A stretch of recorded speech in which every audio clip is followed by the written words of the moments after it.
Salut l'artiste! Aujourd'hui, petit tuto aquarelle pour te montrer comment faire un lavis uniforme, qui est une technique qui est beaucoup utilisée en aquarelle si tu veux faire des grands aplats unis, donc comme par exemple si tu veux faire un ciel bleu ou un bâtiment ou n'importe quoi qui requiert d'avoir une surface qui soit unie. Et du coup, c'est parti pour te montrer la méthode. Donc on va commencer avec tout simplement une partie logistique où je vais venir scotcher avec du masking tape ma feuille de papier aquarelle. Donc ça, c'est juste une étape. De toute façon, si tu fais une peinture, il faut que tu fixes ta feuille pour ne pas qu'elle gondole à cause de l'eau que tu vas mettre dessus. Donc c'est exactement ce que je fais là.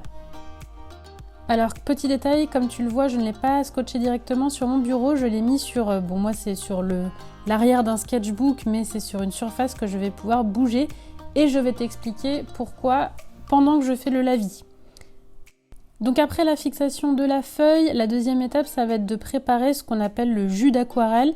C'est pas un très joli mot, mais c'est tout simplement pour dire que je vais préparer à l'avance la couleur que je vais mettre avec donc le pigment, donc la couleur qui est dans le godet et de l'eau pour avoir en fait directement ma couleur qui est prête et ne pas avoir à prendre le temps de refaire ma couleur à chaque fois puisque on va utiliser beaucoup d'eau et dans cette technique, il ne faut pas que l'eau qu'on utilise sèche.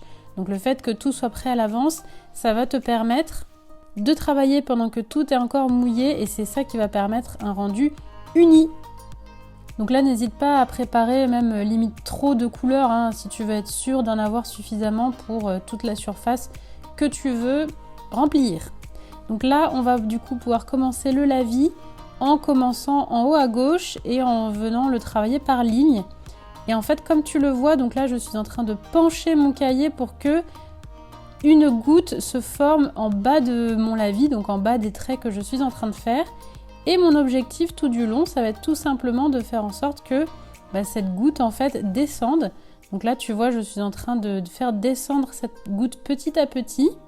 Je prends aussi bien soin à ce que ce soit continu, c'est-à-dire que lorsque je fais un trait horizontal, je ne laisse pas une bande blanche vide en plein milieu. L'objectif, c'est que vraiment tout soit rempli de manière uniforme pour que justement la couleur soit totalement unie à la fin. Donc là, comme tu le vois, je viens de recharger avec encore de la couleur depuis moi mon coquillage, mais toi ça peut être ta palette, parce que dès que je sens que ça devient un petit peu sec, eh bien il faut que je remette de l'eau pour m'assurer que la couleur se mélange bien ensuite sur le papier.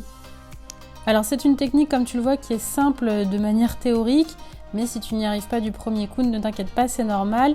Au bout de 2-3 fois, tu auras compris comment faire. Ce que tu me vois faire là, c'est que je suis allée sécher mon pinceau pour enlever le surplus de peinture qui restait tout en bas. Comme ça, ça va sécher de manière bien uniforme.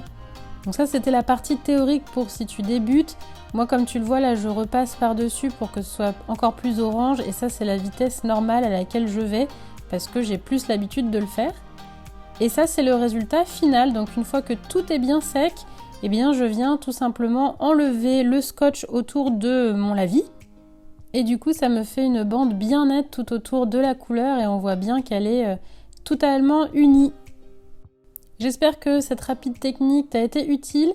Dis-moi dans les commentaires si tu as des questions supplémentaires et comme d'habitude, n'hésite pas à me laisser un petit pouce vers le haut si tu as apprécié les explications. Et d'ici la prochaine vidéo, dessine bien!